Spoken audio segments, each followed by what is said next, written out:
चांद के इस हिस्से पर जहां चंद्रयान 3 ने लैंड किया है वहां 14 दिनों तक रोशनी होती है और 14 दिनों तक बिल्कुल अंधेरा रहता है। तो फिर इन 14 दिनों तक चंद्रयान 3 जमीन पर मौजूद इसरो की टीम से कैसे राब्ता कर पाएगा। नाजरीन, इंडिया चांद पर सॉफ्ट लैंडिंग करने वाला चौथा मुल्क बन चुका है, लेकिन यहाँ के साउथ पोल पर आज से पहले कोई भी मुल्क अपना स्पेसक्राफ्ट क्यों नहीं लैंड कर पाया। नाजरीन, पाइलो 11 को चांद तक पहुंचने में सिर्फ 3 दिन और चंद्रयान 3 को चांद तक पहुंचने में 40 दिन क्यों लगे।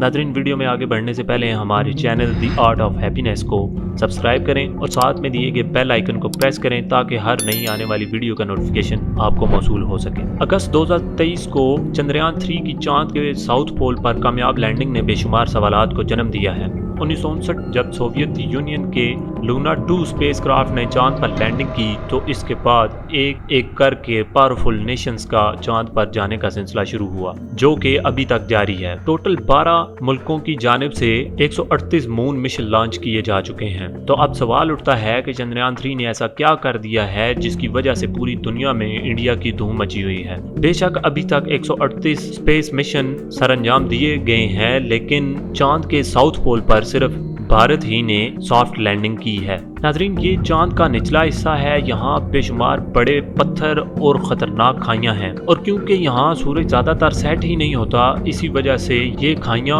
और बड़े बड़े क्रेडेटर्स परमानेंट शैडोज बना देते हैं। और जाहिर है जब लाइट ही नहीं होगी तो यहाँ लैंडिंग कितनी मुश्किल हो पाएगी। इसके अलावा चांद का एटमॉस्फेयर अर्थ की तरह थिक नहीं है। इसका मतलब है कि जिन एरियाज पर सनलाइट बढ़ती है वहाँ टेम्परेचर 120 डिग्री सेल्सियस तक पहुँच जाता है और जहां लाइट नहीं पड़ती वहां -250 डिग्री सेल्सियस। साउथ पोल पर इन शैडोज में इतनी ठंड होने की वजह से ऐसा माना जाता है कि यहाँ पर वाटर आइस मौजूद है, जो कि साइंटिफिक एतबार से दिलचस्प तो है, लेकिन ये एक्सप्लोरेशन में काफी मुश्किलात भी खड़ी कर सकती है। और जो सबसे बड़ा मसला यहाँ फेस करना पड़ता है वो है कम्युनिकेशन। चांद को देखा जाए तो इसका साउथ पोल अर्थ से ज्यादा दूर भी है और इसका कर्वेचर अर्थ का व्यू भी ब्लॉक कर रहा है। यहाँ लैंडिंग के वक्त रेडियो सिग्नल लॉस्ट होने का खदशा होता है। 7 सितंबर 2019 को चंद्रयान 2 का विक्रम लैंडर चांद के साउथ पोल पर लैंड करने के लिए ऑर्बिटर से अलग होता है।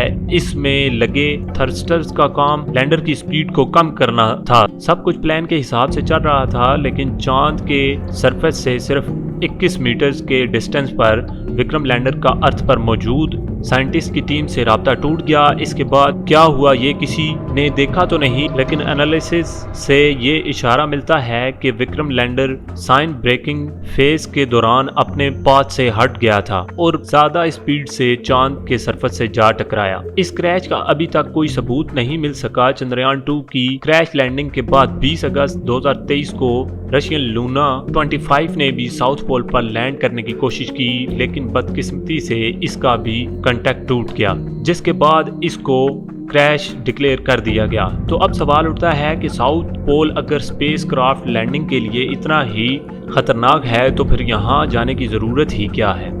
इसका सीधा साधा जवाब है फ्यूचर स्पेस मिशन के लिए अपनी मुश्किलें आसान करना। नाजरीन, किसी भी स्पेस मिशन के लिए रॉकेट को अर्थ की ग्रेविटी से निकालना एक बहुत बड़ा मसला होता है। एक रॉकेट के साथ बूस्टर लगते हैं जो कि एक्स्ट्रा लिफ्ट प्रोड्यूस करते हैं। इस पूरे प्रोसेस में हद से ज्यादा फ्यूल इस्तेमाल होता है। रॉकेट को लिफ्ट करने के लिए हैरत अंगेज तौर पर 5 kg फ्यूल सिर्फ 1 सेकंड में जलता है। तो अब आप अंदाजा लगा सकते हैं कि जब तक रॉकेट स्पेस तक नहीं पहुंच जाता ये कितना ज्यादा फ्यूल बर्न करता होगा। इन्हीं मुश्किलात को आसान करने के लिए साइंटिस्ट के पास एक सॉल्यूशन है कि क्यों ना चांद पर ही एक बेस बनाई जाए, क्योंकि चांद पर ग्रेविटी बहुत कम है। इसी वजह से अगर वहां से स्पेस मिशन पर जाना होगा तो कम से कम फ्यूल में ये काम हो सकता है। पर मसला ये है कम से कम ही सही, लेकिन चांद पर फ्यूल आएगा कहां से? अगर कोई स्पेस होगी तो इसकी रिक्वायरमेंट्स पूरी कैसे की जाएंगी? जैसे आपने जाना कि चांद के साउथ पोल पर वाटर एयर के होने का खदशा जाहिर किया जा रहा है। अगर तो ऐसा है तो फिर पानी से ऑक्सीजन और हाइड्रोजन को अलग कर दिया जाएगा और ये दोनों गैसेस रॉकेट के फ्यूल के तौर पर इस्तेमाल की जा सकेंगी। साथ साथ ये पानी लूनर बेस पे पीने के काम में भी लाया जा सकता है। इसके अलावा लूनर साउथ पोल के बारे में ख्याल है कि यहाँ पर हीलियम 3 بھی موجود ہو سکتا ہے۔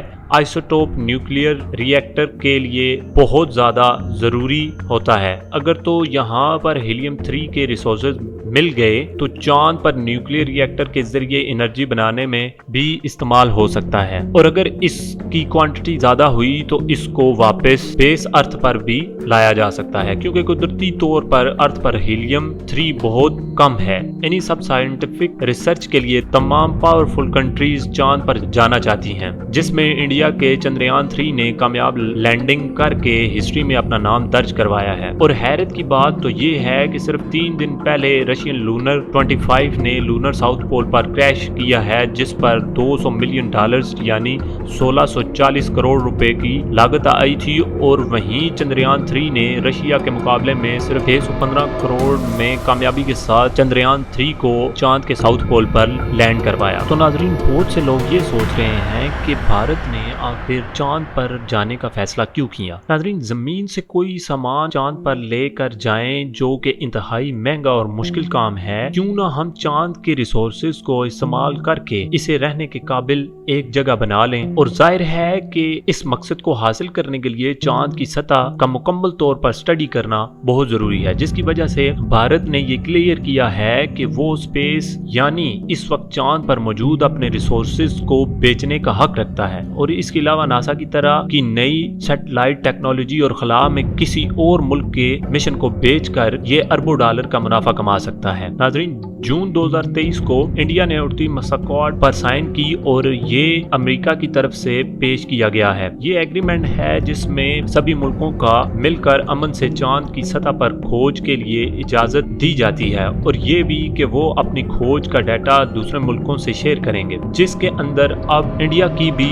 رسپانسبلٹی بڑھ گئی ہے۔ چائنا نے بھی کامیابی سے اپنے مشن چاند کی سطح پر بھیجے ہیں، اور چائنا اور رشیا مل کر چاند کی سطح پر اپنی خود کی کالونی بنانے کا بھی سوچ رہے ہیں۔ دیکھیں، چاند کا مستقبل دنیا کے یہی ملک مل کر لیڈ کرنے والے ہیں کہ مستقبل کے اندر چاند کی سطح پر کون آباد ہوگا، اس کے منرلز پر کس کا حق ہوگا، اور سائنس اور ٹیکنالوجی کی بدولت کون وہاں پر راج کرے گا، کہ پیسے اور کھوج رکھنے والے لوگوں کی بہت بڑی گیم ہوتی ہے، جس کے اندر اب انڈیا بھی شامل ہو چکا ہے۔ تو ناظرین، ایک بار پھر سے اپنی محنت اور دور اندیشی کے لیے بھارت کو کافی مبارکباد۔ باقی آپ اس بارے میں اپنی کیا رائے رکھتے ہیں؟ اپنی قیمتی رائے کا اظہار کمنٹ باکس میں کریں۔ آپ کی ویڈیو دیکھنے کا بہت شکریہ۔ اللہ حافظ۔